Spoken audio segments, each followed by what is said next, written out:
Vamos lá, primeiro ano. Vou fazer com vocês aí a correção, né, do PET volume 2.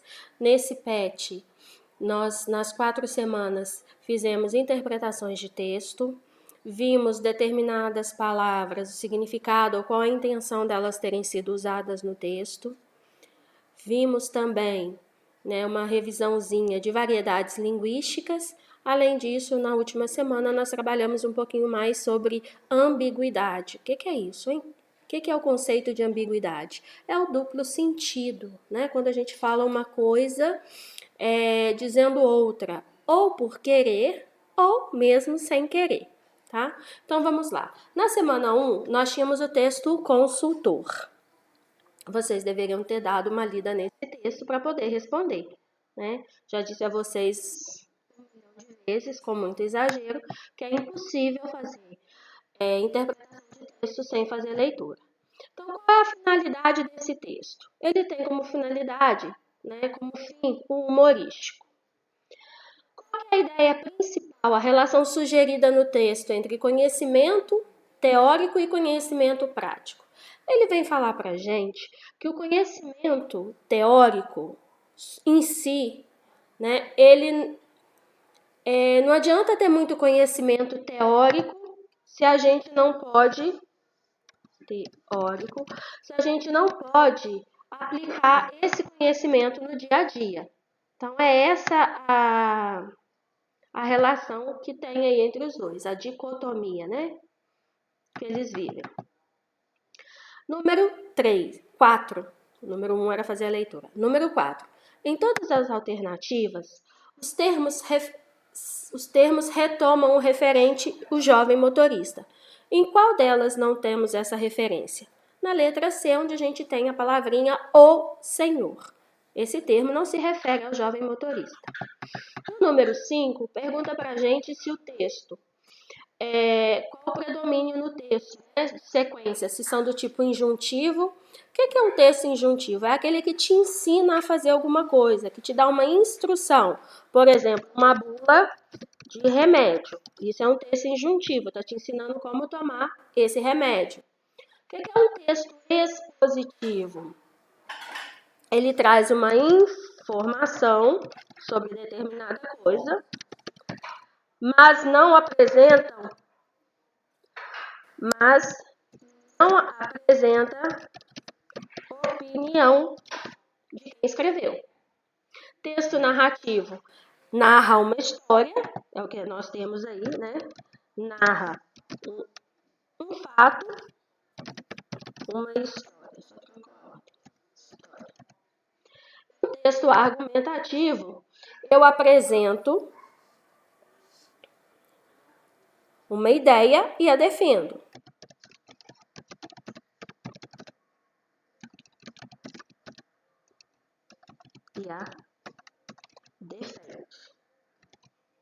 São os textos que são pedidos para vocês fazerem no Enem, né? Vocês que vão prestar o Enem aí.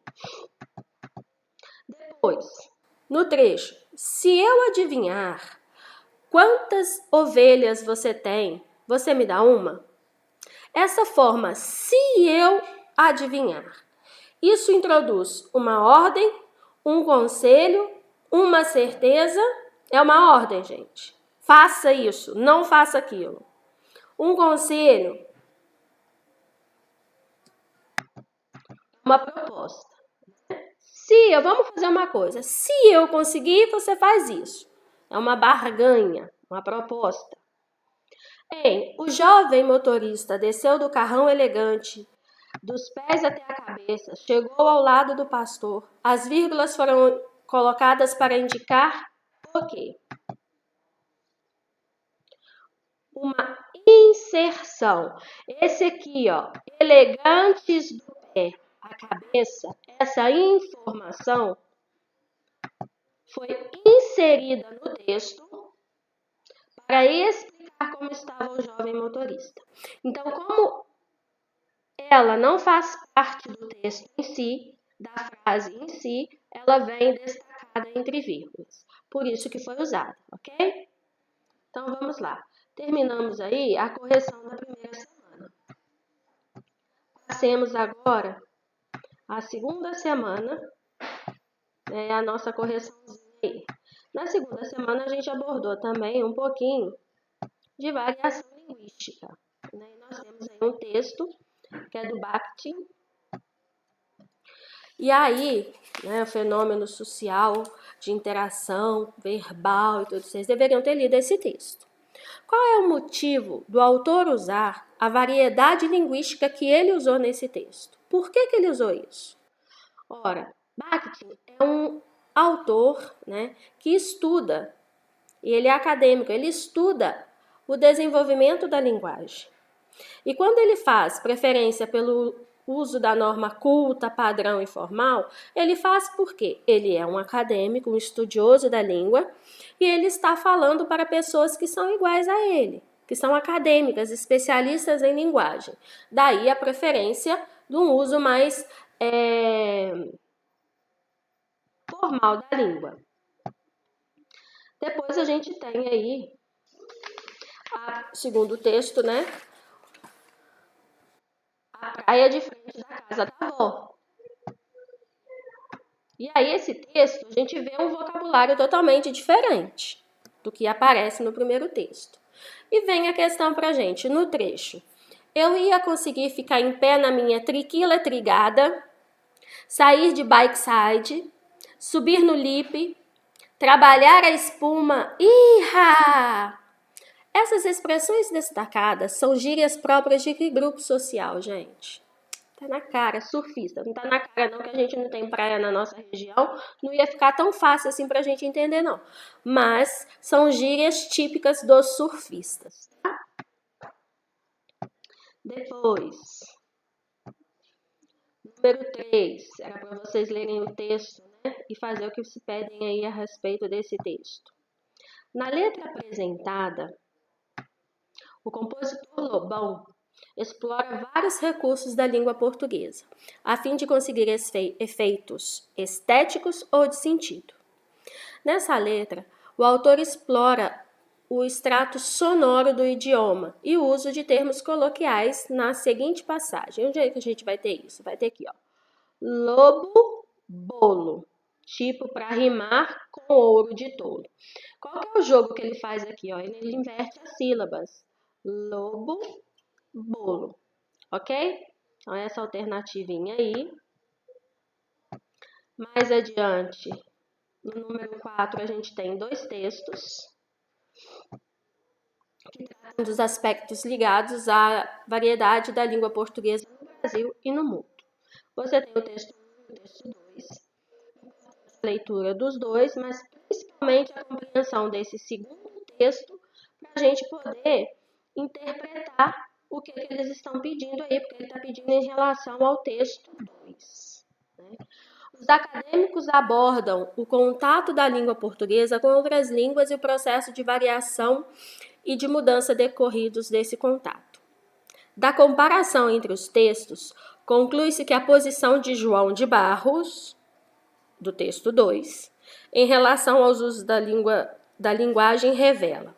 O que a gente pode empreender ou depreender desse texto aí? Vamos lá, voltemos nele um pouquinho. O que ele vai falar, gente? Ó? Barbarismo é vício que se comete na escritura de cada uma das partes da construção ou da pronunciação.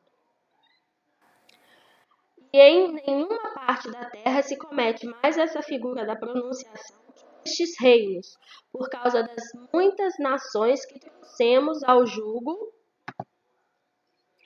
e por causa ao jugo do nosso serviço. Porque, bem como os gregos e os romanos haviam, por bárbaras todas as outras nações estranhas a eles, por não poderem formar sua linguagem, assim nós podemos dizer que as nações africanas, da África, Guiné, Ásia, Brasil, barbarizam quando querem imitar a nós. Gente, o que esse cara está falando nesse texto? Que o único português que é correto é o português de Portugal. Ó, o nosso jeito de falar, ele é um vício, tá? Ele é vício. Ele é um barbarismo até. Né? né? De tão bárbaro, de tão horrível que é. Além disso, ele fala que nós não somos capazes de formular a nossa própria linguagem. Tá? Deixa eu ver aqui esse dado. Isso, ó. Não podemos formular a nossa própria linguagem. E por não poder formar a nossa própria linguagem, a gente pegou a deles. Copiou a deles e fala errado. É isso que ele está dizendo. Tendo entendido isso aí, vamos analisar lá as questões. A atitude crítica do autor quanto à gramática que as nações a serviço de Portugal possuíam e, ao mesmo tempo, benevolência quanto ao conhecimento que os povos tinham da sua língua. Ele é benevolente com a gente? Nem um pouco. Tá? Revela a atitude preconceituosa relativa aos vícios culturais das nações sob o domínio português, dado o interesse dos falantes nessas línguas em copiar a língua do Império, o que implicou a falência do idioma falado em português. Portugal não faliu em momento algum, né? Continua falando, está aí vivo. O desejo de conservar em Portugal as estruturas da variante padrão da língua grega, em oposição às consideradas bárbaras. Ele não está falando que tem que voltar à estrutura grega, né? Ele só diz que o português correto é o de Portugal, o resto tudo é errado. A adesão à concepção de língua como entidade homogênea e invariável, e a negação da ideia de que a língua portuguesa pertence a outros povos. Exatamente. Ele diz que ela não pertence a gente. Tá? Ele diz que nós a tomamos por empréstimo e cometemos erros ao usá-la. Tá? Essa aí é que é a correta. E pede para justificar. Eu já coloquei para vocês, segundo o texto, a língua portuguesa correta é a falada em Portugal. Todas as outras são imitações erradas. É isso que o texto deixa bem claro para a gente aí. Belezinha? Passando aí para a semana 3. Vamos lá, nós temos aí o fragmento SOS português. É isso? É porque eu pulei aqui. Só um pouquinho, tá? Depois um outro fragmento. Atenção, gente, sempre tem que ter. Da onde foram tirados esses textos? Então, o primeiro é da Nova Escola, uma revista, né, com um artigo especializado em língua portuguesa, e a outra é a Nova Gramática do Português Contemporâneo de Celso Cunha. Então, olhar de onde esses textos ajuda muito. O assunto tratado no fragmento 1 é relativo à cultura portuguesa e foi publicado em uma revista destinada a professores. Entre as características próprias desse tipo de texto, identificam-se marcas linguísticas próprias do uso, o quê? Técnico. Não é uma revista destinada... Peraí, grifei demais. Não é uma revista destinada a professores. Não é isso que o texto deixa, o enunciado deixa claro? Então, é uma revista que tem como vocabulário técnico, recursos linguísticos técnicos, por meio de expressões próprias de textos científicos.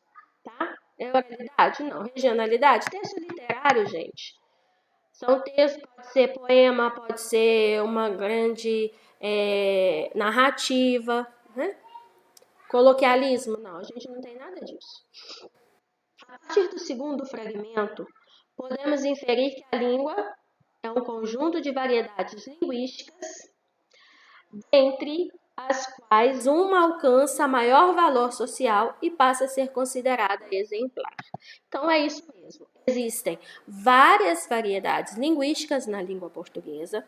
É o jeito de falar do surfista, é o jeito de falar do jovem, o jeito de falar da pessoa que é mais idosa, mais vivida. É um jeito de falar do povo nordestino, o jeito de falar do povo aqui do sul, do sudeste, né? Então, nós vamos ver que as variações elas podem ser relativas à idade, relativas a poder econômico, grupo social, relativas à região, e não existe, né? Não existe o português correto. Existe a situação determinada para determinado tipo de variedade linguística. Sempre disse isso a vocês. A gente não vai procurar emprego, você não chega lá ou na Soma Rações ou algum outro lugar para pedir um emprego e vai dizer: "E aí, velho? E aí, mano? Me arruma um trampo?" Não é assim que você vai falar com o chefe, né? Você vai falar com uma linguagem mais respeitosa, tá? É isso que quer deixar claro pra gente. Continuando, número 2. A gente tinha mais um fragmento, agora do Fiorin, sobre variedades linguísticas. E aí pergunta qual é o ponto de vista defendido pelo autor sobre as realidades, né, e as variedades linguísticas. É isso que eu acabei de falar com vocês. Não existe fácil, bonito, errado, certo, elegante, deselegante. Existe o quê? Momentos distintos que exigem que eu tenha conhecimento de diferentes variedades linguísticas e saiba usar aquela que é adequada ao momento. Tá? Isso aí já tá claro aí pra gente. Depois a gente tem aí uma tirinha, né? No número 3. Ele está perguntando: a norma padrão está vinculada à ideia de língua modelo, seguindo as regras gramaticais de acordo com o momento histórico e com a sociedade. Quanto às variantes presentes nesse texto aí, a norma padrão da língua portuguesa é rigorosamente obedecida em qual verso? Em qual afirmativa embaixo? Emprego do pronome demonstrativo esse é: por que o Senhor publicou esse livro? Se você volta um pouquinho aqui, ó, o repórter está com o livro. Se ele está com o livro, e se vocês lembram das regrinhas de uso dos pronomes demonstrativos, este, perto de quem fala, este, isto, esta, né? Sempre perto de quem fala. Depois, esse, perto de quem escuta. Esse, essa, isso. E aí aquele, aquela longe dos dois, né?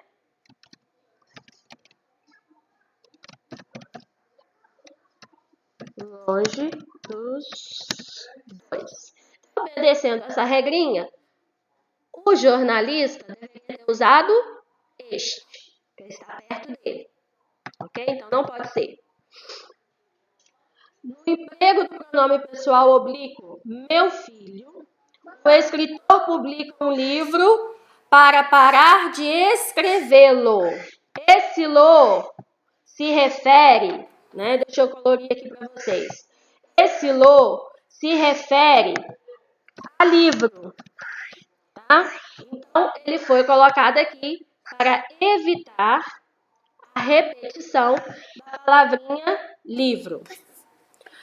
Do emprego do vocativo meu filho, confere a palavra distanciamento. Não, quando ele fala meu filho, ele está se aproximando e não se distanciando. Aí também está errado.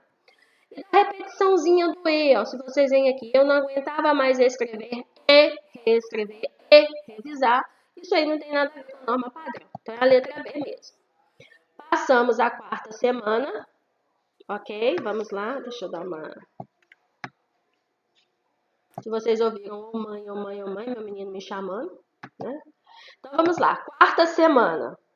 Como se sabe, toda e qualquer interlocução está condicionada a alguns requisitos básicos para que haja uma perfeita sintonia entre os elementos envolvidos, emissor e receptor. Partindo desses pressupostos, né, desse pressuposto, comente algumas ocorrências que porventura interferem em tal materialização, especialmente sobre a ambiguidade. Vale lembrar e relembrar. Emissor é quem emite a mensagem. Receptor, não é o da antena parabólica não, hein? É aquele que recebe, o conceito é parecido. É aquele que vai receber a mensagem. Então, no caso aqui, ó, digamos, nessa aula, emissor, sou eu, Eliana, que estou explicando aí a correção das atividades. Receptor são vocês, que estão recebendo a mensagem. O que tem que haver, né, nessa relação? Tem que haver um acordo para que a comunicação aconteça. Né? Ambos, receptor e emissor, devem estar de acordo para que a mensagem seja compreendida. Caso contrário, a gente vai gerar ambiguidade. O que é ambiguidade? É formular frases que possam ter mais de um sentido. Exemplo, o cachorro do meu tio morreu. Nessa frase, eu posso estar querendo dizer duas coisas. O meu tio tem um animalzinho, um cachorrinho, e ele morreu. Ou então o meu tio é um safado, sem vergonha, um cachorro, e ele morreu. Tá? Então isso aí é o que seria ambiguidade. Continuando aí, vamos lá. Considerando a oração em destaque, responda as questões a que ela se refere. Os jurados julgaram o rapaz doente.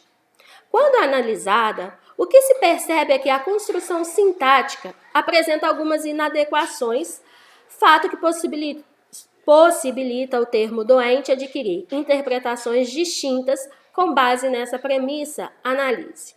Quais seriam as possíveis interpretações?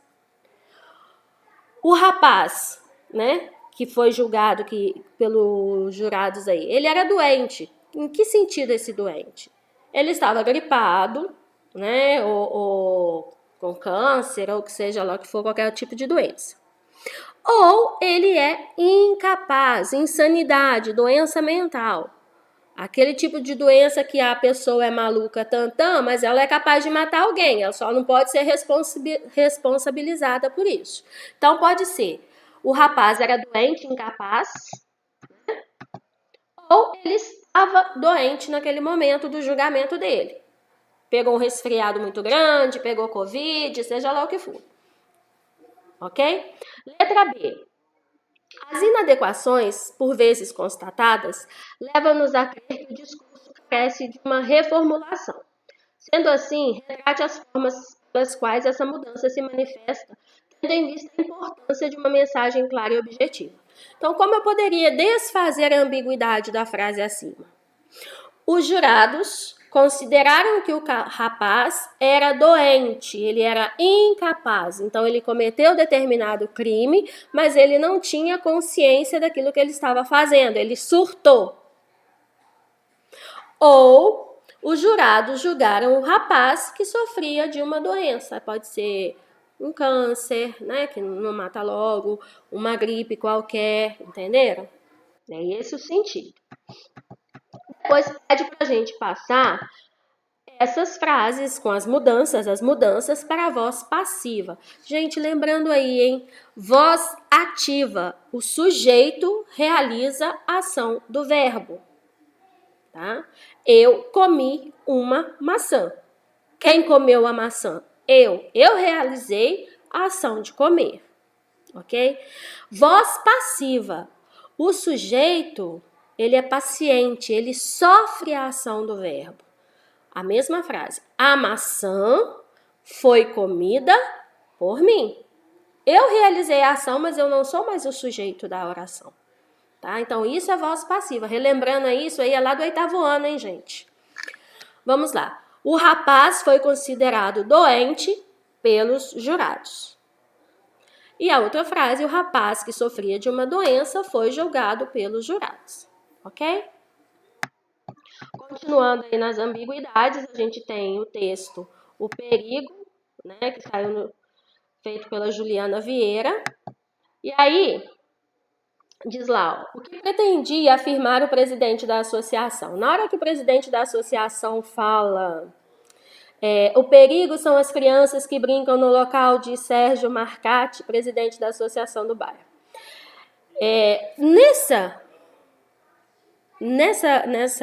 Nesse texto, a ideia do presidente da associação é dizer que as crianças que brincam perto da árvore lá que estava caindo, né, poderiam acabar se machucando. Ele estava preocupado com isso, né, com uma eventual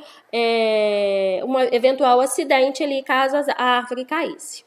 Mas o que ele acabou dizendo? Quando ele falou lá, o perigo são as crianças que brincam no local, ele joga a culpa nas crianças. Como se as crianças pudessem ser culpadas pela árvore estar morrendo lá e poder cair a qualquer momento, tá? Aí tá a ambiguidade, que precisa ser revista e corrigida. Na letra C, você tem a placa aí, ó, Cuidado Escola. Essa placa, ela permite várias interpretações. Uma delas, cuidado escola, é para a escola tomar cuidado com os outros, né? Com as outras pessoas.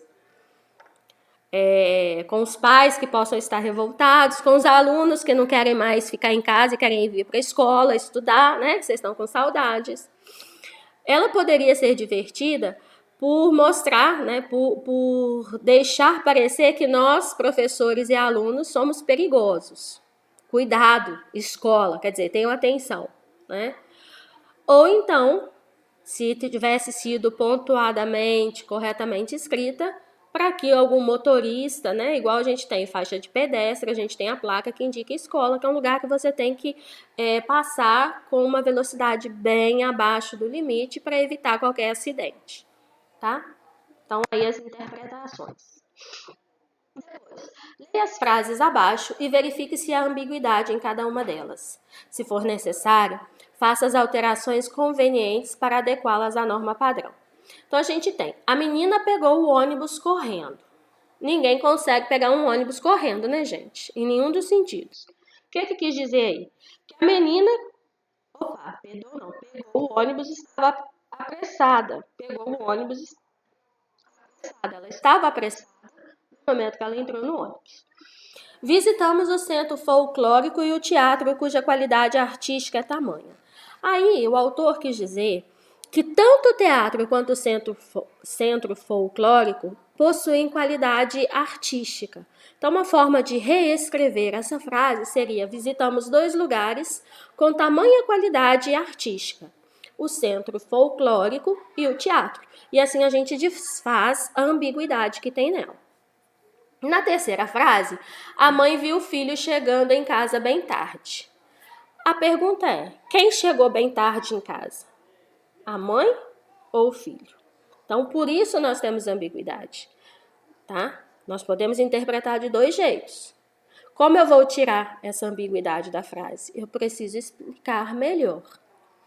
A mãe viu o filho chegar bem tarde em casa. E deixa eu corrigir, porque não é cada.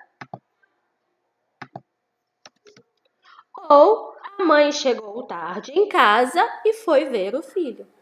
Aí é só desfazer a ambiguidade, tá bom? A candidata deixou a plateia emocionada.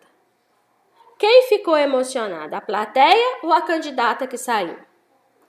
Então eu tenho que especificar isso, né? Eu posso interpretar que quando deixou o palanque, a candidata estava emocionada, ou interpretar que a plateia ficou emocionada com a candidata que acabou de sair. São 2 possíveis interpretações aí. Depois, voltando para a última, o psicólogo examinou o paciente preocupado. Quem estava preocupado? O paciente ou o psicólogo? Tá vendo quando tem ambiguidade, como fica? Então, eu preciso desfazer, eu preciso explicar essa situação. Eu posso explicar dizendo que o psicólogo estava preocupado enquanto examinava o paciente, ou o paciente preocupado foi examinado pelo psicólogo, tá? E aí a gente conclui as correções desse PET volume 2. Nos vemos ainda no PET volume 3. Espero que vocês continuem se dedicando às atividades. E em caso de dúvidas, podem me procurar. Ok? Até mais para vocês.